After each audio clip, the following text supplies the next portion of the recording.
In an era of geopolitical turbulence, Russia Ukraine conflict, Israel Hamas conflict और India के neighbourhood, जैसे बात करें चाइना और पाकिस्तान के साथ जो कॉन्फ्लिक्ट इंक्रीज हो रहा, जो बॉर्डर डिस्प्यूट्स चल रहे हैं, उस केस में इंडिया को अपना मिलिट्री पावर को काफी स्ट्रेंथन करना है।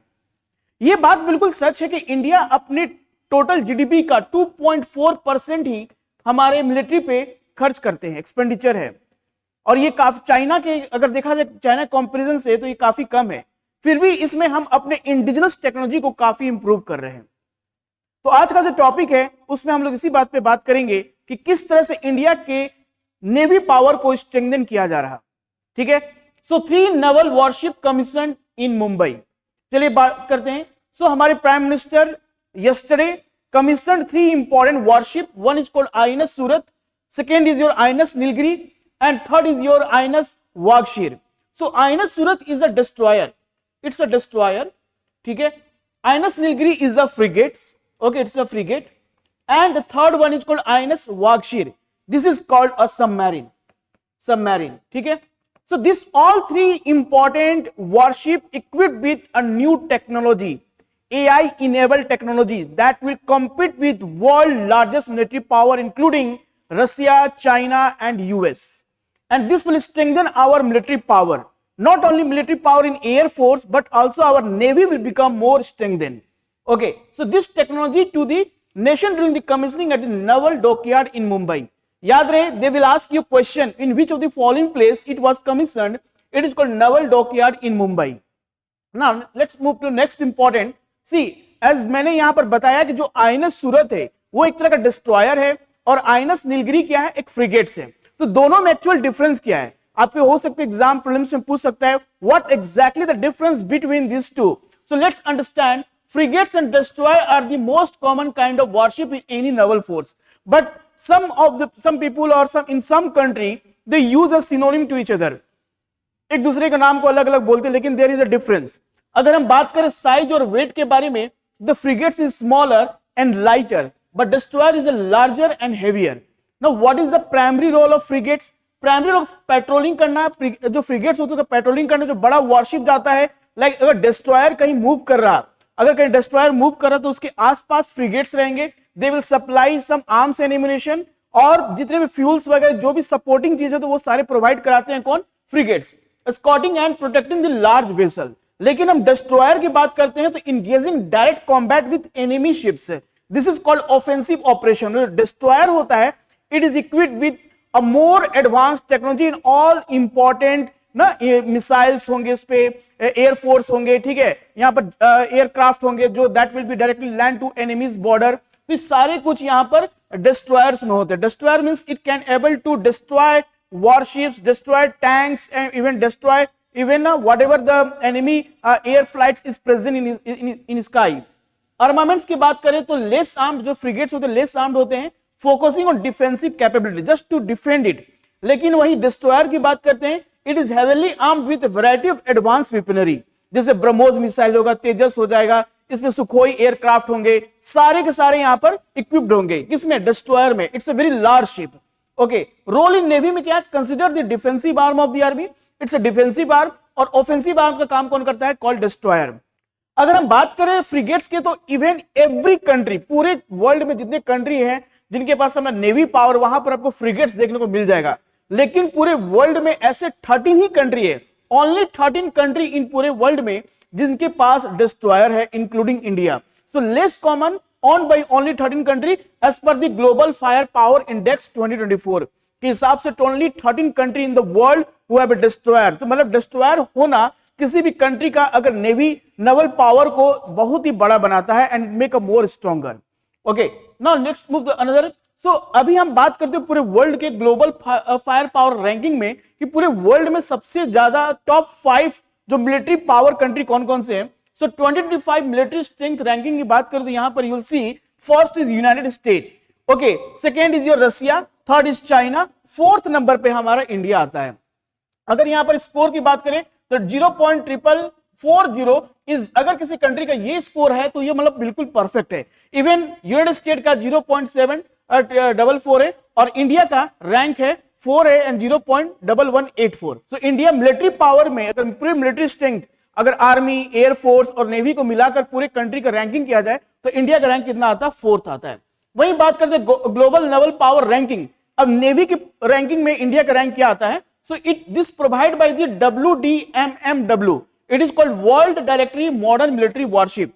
इस केस में इंडिया का जो रैंक है वो है 7th, मतलब यूनाइटेड स्टेट के पास सबसे ज्यादा नेवल शिप्स हैं और नेवल स्ट्रॉन्ग नेवी स्ट्रॉन्गर है। उसके बाद चाइना का आता है, then third Russia, then Indonesia navy, बहुत ही क्वाइट है Indonesia navy, Republic of Korea and then Japan, then India. India का रैंक कितना आता है? 7th आता है अगर नेवी पावर की बात करें तो। वही नेक्स्ट हम देख लेते हैं यहां पर कि why India need a strong navy power. तो सबसे इंपॉर्टेंट बात है आज के समय इंडिया का जो इंटरेस्ट है वो क्या है? इंडो पैसिफिक रीजन पे। This is the Indo Pacific region. As our defence minister Rajnath Singh said that कि जो अटलांटिक ओशन एक समय में Atlantic ocean is most busiest ocean, most busiest sea route था। आज के समय क्या है? आज के समय है इंडो पैसिफिक रीजन हो गया। So now as you know the China is increasing its influence in Indian Ocean. China is taking Hambantota port of Sri Lanka for 99 years. और चाइना जिस तरह से इंडिया के नेबरिंग कंट्री को डेप्ट ट्रैप में फंसा रहा, जिस तरह से उन्हें लोन प्रोवाइड करा रहा, फॉर इतना लोन दे रहा है कि वो उससे पैसे चुका नहीं पा रहे। And China is using their territory for its own purpose, for own military purpose. So China is encircling India like this. Okay, China is encircling India like this. This is how a China means it's called string of pearls. एक तो ये हो गया sea routes हो गया, China का सी root हो गया, और दूसरा हो गया चाइना का आपका ये हो गया belt road. Okay, this is called your belt and road initiative. China का बेल्ट एंड रोड इनिशिएटिव है, उससे क्या हुआ? चाइना इज इनसर्कलिंग इंडिया, और इसलिए इंडिया को अपने इंडो पैसिफिक रीजन में अपने मिलिट्री, अपने नेवी को स्ट्रॉन्ग करना है। So we have to make our military power more stronger. Okay, this is the why India need a more strong navy. So there are 3 major warship that was commissioned, और ये first time ऐसा हुआ है कि जब एक साथ destroyer, frigate and submarine को एक साथ कमीशन किया होगा। हिस्ट्री इंडिया की हिस्ट्री में फर्स्ट टाइम ऐसा हुआ है। अब हम बात कर लेते हैं आईएनएस सूरत के बारे में। आईएनएस सूरत जैसे मैंने बताया it's a destroyer, it is a part of P-15B guide missile destroyer project. Okay, ये फाइनल था, इसमें टोटल नंबर 4 शिप्स बनाने थे, जिसमें ये फाइनल वारशिप बना।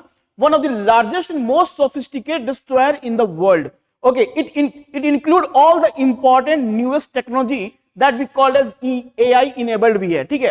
It equipped with the state of the art of weapon sensor packages, advance network centric capabilities, AI enabled that can identify the enemy warships, enemy submarine or enemy any type of vehicle that is coming from enemy side, वो बहुत अच्छा से इसको identify कर लेगा। It can operate a wide range of helicopters including your Chetak, ALH, Sea King and the newly inducted MS-60R.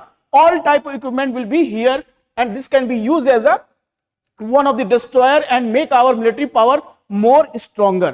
वहीं हम बात करते हैं दूसरा INS नीलगिरी के बारे में। जैसे मैंने बताया ये क्या है? फ्रिगेट से, ये frigate the first ship of 15 P-17A stealth frigate project. It was designed by Indian navy warship design bureau. बहुत इंपॉर्टेंट है ये। एडवांस फीचर क्या है? Enhance survivability, sea keeping and stealth, that is it will not able to detect by the enemies radar. जो enemy के जो ships होंगे उनमें जो उनसे भी ये डिटेक्ट नहीं हो पाएगा। That's make a more advance. So reflecting the next generation of indigenous frigates. और ये तीनों जो वॉरशिप्स हैं ये पूरे क्या हैं?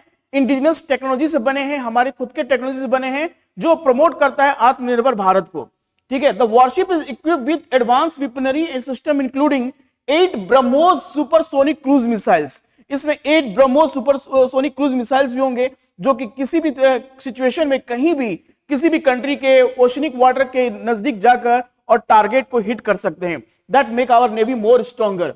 उसके बाद है INS वागशीर। ये वागशीर क्या है? बेसिकली वागशीर एक ऐसे, इसको सैंड फिश के नाम पे रखा गया है, जो कि deadly deep sea predator of the Indian ocean, ये इंडियन ओशन में ही पाया जाता है, ठीक है। तो exam prelims point of view से ये काफी इंपॉर्टेंट हो सकता है कि सैंड फिश क्या है और कहां पाया जाता है।